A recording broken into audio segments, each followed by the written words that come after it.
Pues así es, Mauricio. Como lo dice Giovanni, lo más reciente que hay sobre la situación en el Cauca es justamente esto, que se levantan de la mesa las organizaciones indígenas que confirman que van a estar participando en este paro y ellos lo que señalan es que dicen que hay contradicción en las acciones que está proponiendo el gobierno para enfrentar esta crisis. Y eso, la verdad, pues es algo que sorprende un poco, porque el presidente lo que ha dicho es que va a acelerar ese plan de inversión social, Mauricio, algo que históricamente se ha pedido que suceda, que lleguen las instituciones del Estado, que haga presencia el Estado, justamente en territorios que están tomados por la violencia, por el crimen y por el narcotráfico. Pero ellos dicen, y esto se lo quiero leer textualmente, que esas medidas poco impactan sus realidades. Ahora, tampoco están de acuerdo con que se militarice la zona. Entonces... Paula, dificilísima situación.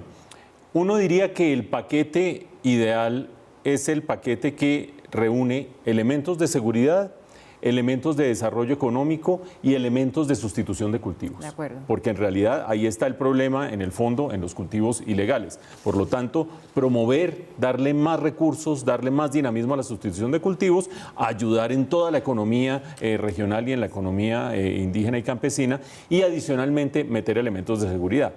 Pero se van cayendo uno a uno desde la perspectiva de la mesa de negociación, ustedes lo vieron, de las comunidades indígenas. Porque por una parte dicen que la estrategia de seguridad es una estrategia que privilegia a la llegada de las fuerzas militares. Recuerden ustedes que el gobierno ha dicho, fuera de los 7 batallones que hay en el norte del Cauca, llevar 2.500 hombres adicionales que llegarían a final del año. A mi juicio, tardíamente, lentamente, de manera bastante precaria desde el punto de vista de la urgencia de la situación, pero bueno, 2.500 hombres. Los indígenas dicen, no, aquí no queremos más hombres de las fuerzas militares, no solamente porque nosotros tenemos otra manera de manejar el orden, que son las guardias indígenas que tienen sus bastones de mando, etcétera, etcétera, sino además de eso, porque dicen que las fuerzas militares son corruptas, que de otra manera, ¿cómo se justifica el que haya tanto paso de los precursores químicos para el narcotráfico, tanto paso del narcotráfico, si es que no hay corrupción dentro de las fuerzas militares? Por una razón o por otra dicen, número uno, no queremos fuerzas militares aquí. Número dos, la sustitución de cultivos y la promoción y la agilización sí les suena. De hecho, han buscado en muchas ocasiones que haya una agilización y más recursos para la sustitución de cultivos. Número tres, el desarrollo social. Entonces uno dice, bueno, llega el gobierno con 700.000 millones de pesos en inversiones en infraestructura, en carreteras, en oportunidades laborales, etcétera, etcétera.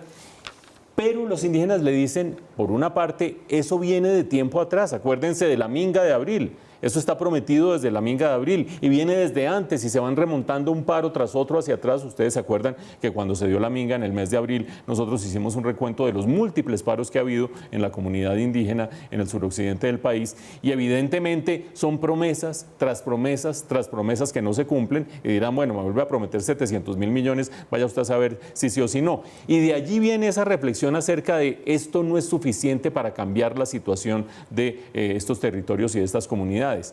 Pero lo que me parece a mí más complejo, porque hasta ahí uno diría, bueno, entonces no son 700.000, sino 4 veces más y que la inversión sea efectiva, buena sustitución de cultivos y que lleguen los hombres, no, pero es que ahí no cuadran con la Guardia Indígena, entonces ¿cómo hacemos? Lo más delicado es la frase que acaban de oírle ustedes al coordinador de la mesa de negociación, al vocero de la mesa de negociación, que dice, consideramos inmoral o antiético estar nosotros negociando políticas públicas cuando están matando compañeros. Obviamente, terrible la situación, pero si el gobierno dice que va a llevar fuerza pública, dicen que no quieren fuerza pública. Y si el gobierno dice que van a hacer políticas sociales y económicas, dicen que son insuficientes.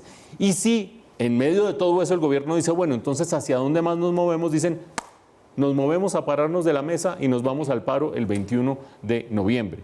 Me parece que evidentemente hay que vivir en el territorio para darse cuenta de la gravedad de la situación, de los rigores que sufren esas comunidades, de las dificultades y del miedo de ser carne de cañón de una guerra en la que están enfrentadas dos partes que en muchos casos ni siquiera tienen que ver con ellos.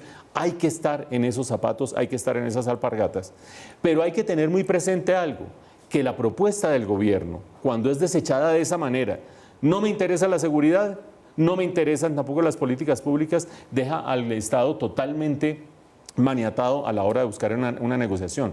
Yo quisiera saber, ese vocero de la mesa, entonces, ¿qué pide? ¿O qué van a pedir ellos en el paro? ¿O qué es la multiplicación de políticas que van a pedir en el paro?